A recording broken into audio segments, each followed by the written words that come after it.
Share बाजार नियामक सेबी ने ऐसे नियमों का सुझाव दिया है जो लिस्टेड कंपनियों के दिवालिया होने की स्थिति में कंपनी के निवेशकों के हितों की रक्षा कर सके। सेबी ने अपने सुझाव में कहा है कि दिवालिया होने वाली कंपनी दिवालिया प्रक्रिया पूरी होने के बाद जो नई कंपनी बने उस नई कंपनी में पिछली कंपनी के शेयर धारकों को भी हिस्सा खरीदने का मौका दिया जाना चाहिए। सर, कितना महत्वपूर्ण है ये सुझाव? बहुत महत्वपूर्ण सुझाव है। अगर आप ध्यान से देखें तो भारत में जो भी कंपनियां दिवालिया व्यवस्था के तहत जाती हैं, जिसको कि हम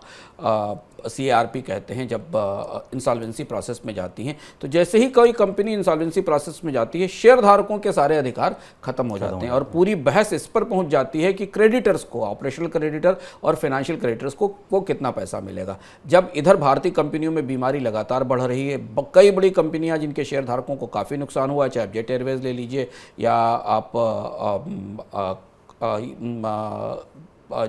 जो कंपनियां बिग डिफॉल्टर हैं जो IBC में गई हैं, उनके शेयर धारकों को कुछ नहीं मिला। तो इस बात की मांग सेबी से लगातार की जा रही थी कि सेबी एक ऐसा आर्किटेक्चर बनाकर लाए या ऐसा ढांचा बनाकर दे जिसके आधार पर अगर वो कंपनी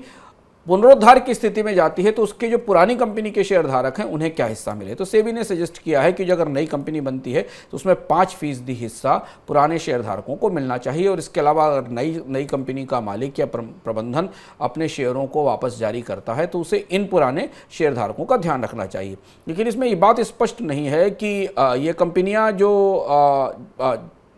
कंपनियाँ पूरी तरह बंद हो रही हैं, जो कंपनियां बैंक्रप्सी प्रक्रिया में जाने के बाद या दिवालिया बनके में जाने की प्रक्रिया के बाद बंद हो रही हैं, इसकी संख्या बहुत बड़ी है। आमतौर पर भारत की बैंक्रप्सी कोर्ट में गई हुई अधिकांश कंपनियां बंदी हो गई हैं, लिक्विडेट हो गई हैं। उनके शेयर धारकों की पूंजी का क्या होगा? लेकिन फिर भी एक महत्वपूर्ण पहल है CIRP में कि जो इन्वेस्टर्स हैं उनके कम से कम हित किसी लेवल पर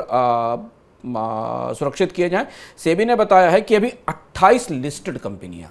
शेयर बाजार में सूचीबद्ध 28 लिस्टेड कंपनियां CIRP के तहत या जो लिक्विडेशन प्रोसेस है और इंसॉल्वेंसी प्रोसेस है उसके तहत जा चुकी हैं, जबकि 52 कंपनियां डीलिस्ट हो चुकी हैं जो रिजोल्यूशन प्लान के लिए आगे जाने वाली हैं और 23 कंपनियां अभी लिस्टेड हैं पर वो अप्रूवल का इंतज़ार कर रही हैं, जिन्हें डीलिस्ट करके उन्हें इंसॉल्वेंसी प्रोसेस में भेजा जाएगा। और 70 कंपनियां अभी जो लिस्टेड कंपनियां हैं 70, वो CIRP प्रोसेस के एक्टिव प्रोसेस में। तो आप हिसाब लगा के देखें, 28 कंपनियों में के रिवाइवल का प्लान अप्रूव हो चुका है, 52 कंपनियां डीलिस्ट हो चुकी हैं, 23 कंपनियां लिस्टिंग हैं लेकिन जाने वाली हैं और 70 कंपनियां अभी CIRP प्रोसेस के तहत हैं। तो शुभ में बहुत बड़ा नंबर है और ये प्रोसेस भारत में वेल्थ डिस्ट्रक्शन की है, लोगों की संपत्ति के विध्वंस का की सबसे बड़ी वजह है। शेयर धारकों को ये नहीं पता होता कि प्रबंधन कैसे कंपनी चला रहा है, आखिर कंपनी क्यों डूब जाती है, वो क्यों इतना कर्ज ले लेती है। और शेयर धारक अपनी पूंजी के बाद में क्रेडिटर्स को तो तब भी कुछ मिल जाता है, फाइनेंशियल क्रेडिटर्स को तो तब भी कुछ मिल जाता है, पर निवेशकों को इस पूरी प्रक्रिया से कुछ नहीं मिलता।